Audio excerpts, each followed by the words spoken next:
এই প্রচণ্ড গরমে দুপুরে জিরে বাটা দিয়ে পাতলা মাছের ঝোল, মা ঠাকুমার হাতের সেই রান্নার স্বাদ এক কথায় জাস্ট ওয়াও। ঝোল আর তার স্বাদ কোনোটাই ভোলার নয়। আমি গীতশ্রী, আপনারা দেখছেন গীতশ্রী এশিয়ান। আজকের রেসিপি জিরে বাটা দিয়ে পাতলা মাছের ঝোল। এই রেসিপির জন্য নিয়ে নিয়েছি পুকুরের টাটকা তাজা মাছ, সেগুলোকে ভালো করে জল দিয়ে ধুয়ে নিয়েছি। আর নিয়েছি গ্রীষ্মকালীন কিছু সবজি।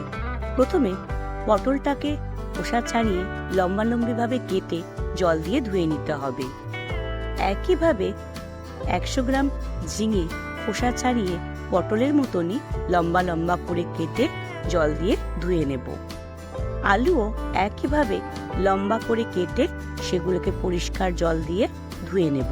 সবজিগুলো একইভাবে কাটলে রান্নার সময় দেখতে খুবই ভালো লাগবে। এখানে চাইলে আপনারা অন্য আরো সবজি ব্যবহার করতে পারেন। তো মাছগুলো আমার কাটা হয়ে গেছে। এবার সেগুলোকে নুন আর হলুদ দিয়ে খুব ভালো করে ম্যারিনেট করে নেব। হলুদ দিলে মাছের আঁশটে ভাবটা চলে যাবে, আর নুনটাও খুব ভালোভাবে মাছের মধ্যে ঢুকে যাবে। এরপর ঘরে থাকা কিছু মশলা দিয়ে একটা পেস্ট বানাবো। তার জন্য প্রথমেই 1 ইঞ্চি আদাকে খোসা ছাড়িয়ে ছোট করে পিস করে দিয়েছি। একটা কাঁচা লঙ্কা, 2 চামচ জিরে, আর দেব 1 চামচ রাঁধুনি। এটা অপশনাল, তবে এটা দিলে রান্নার টেস্টটা অনেক মাত্রায় বেড়ে যায়। কালারের জন্য দিয়ে দেব 1 চামচ হলুদ আর 1 চামচ নুন। সামান্য একটু জল দিয়ে মিনিট 5 রেখে সেটা পেস্ট বানিয়ে নেব। এরপর একটা কড়াই গরম করে তাতে 25 গ্রাম তেল দিয়ে তেলটা একটু গরম হয়ে গেলে তার মধ্যে 50 গ্রাম ডালের বড়ি দিয়ে সেগুলো একটু নেড়ে লাল হয়ে গেলে তুলে একটা পাত্রের মধ্যে রেখে দেব। সেই একই বড়ি ভাজার তেলেতে কেটে রাখা পটলগুলো দিয়ে মিনিট 3 একটু নেড়ে চেড়ে নেব। যখনই একটু কালার চলে আসবে তখনই পটলটাকে তুলে একটা পাত্রের মধ্যে রেখে দেব। এবার মাছ ভাজবার জন্য ওই একই কড়াইয়ে আরো 150 গ্রাম তেল দিয়ে তেলটা গরম হওয়া অবধি অপেক্ষা করব। তেলটা গরম হয়ে গেলে তার মধ্যে নুন হলুদ মাখিয়ে রাখা মাছগুলো ব্যাচ ওয়াইজ একে একে দিয়ে দেব। এই সময় গ্যাসের ফ্লেমটা অবশ্যই মিডিয়াম রাখবো। আর মিনিট 4 এপিট ওপিট ভালো করে উল্টে পাল্টে মাছটাকে ভেজে তুলে একটা পাত্রের মধ্যে রেখে দেব। একইভাবে সব মাছগুলো ভেজে তুলে পাত্রের মধ্যে রেখে দেব। এবার মাছ ভাজার তেলটা কমিয়ে তাতে ফোড়ন হিসাবে দিয়ে দেব 1 চামচ 5 ফোড়ন আর 2টো কাঁচা লঙ্কা। ফোড়নটাকে সামান্য একটু নেড়ে নিলেই দেখবেন খুব সুন্দর একটা গন্ধ বেরিয়ে এসছে।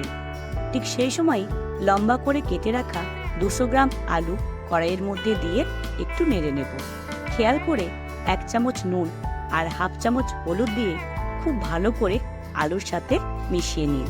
এই সময় গ্যাসের ফ্লেমটা অবশ্যই মিডিয়াম রেখে দেবেন।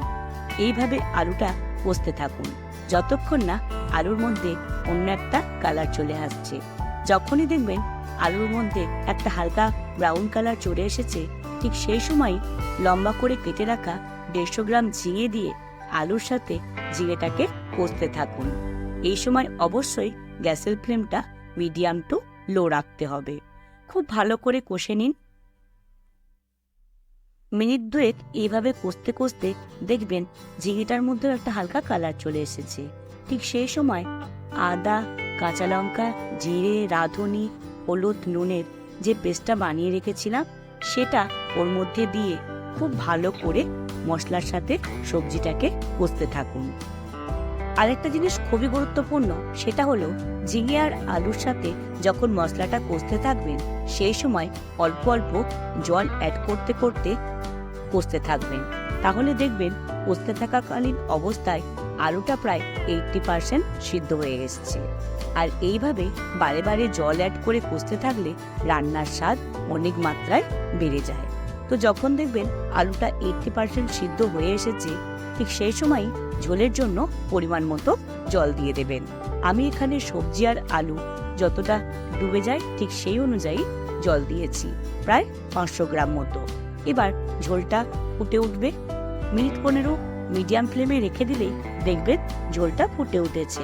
ঠিক সেই সময় ভেজে রাখা পটলগুলো এর মধ্যে দিয়ে আরো 2 মিনিট অপেক্ষা করুন। আগে থেকে ভেজে রাখা কলাইয়ের ডালের বড়িগুলো এর মধ্যে অ্যাড করে নেব। সামান্য একটু খুন্তি দিয়ে নেড়ে নেব। এবার ঝোলের মধ্যে আমি পরিমাণ মতো নুন মানে 2 চামচ নুন দিয়ে আবারও ঝোলের সাথে নুনটাকে খুব ভালোভাবে মিশিয়ে নেব। এবার আগে থেকে ভেজে রাখা মাছগুলো ঝোলের মধ্যে দিয়ে আরও 2 থেকে 3 মিনিট ভালোভাবে ঝোলের সাথে মাছটাকে মিশিয়ে নেব। ব্যাস তৈরি হয়ে গেল গ্রীষ্মকালীন দুপুরের জন্য একদম পারফেক্ট জিরে বাটা দিয়ে পাতলা মাছের ঝোল। পিতশ্রী হেসেলের সকল সদস্যদের উদ্দেশ্যে এই রেসিপিটি বানানোর অনুরোধ রইল। আশা করছি আমার এই প্রসেস ফলো করলে আপনারা নিরাশ হবেন না। রেসিপিটি কেমন লাগলো, রেসিপিটি থেকে যদি আপনারা উপকৃত হন তাহলে প্লিজ কমেন্টে জানাবেন। নতুন কোনো রেসিপির অনুরোধ থাকলে প্লিজ বলবেন। মোটিভেশনের জন্য লাইক শেয়ার করবেন। খুব ভালো থাকবেন, সুস্থ থাকবেন। আপনাদের সকলের সাথে আবারও দেখা হচ্ছে নতুন রেসিপি নিয়ে নতুন এপিসোডে।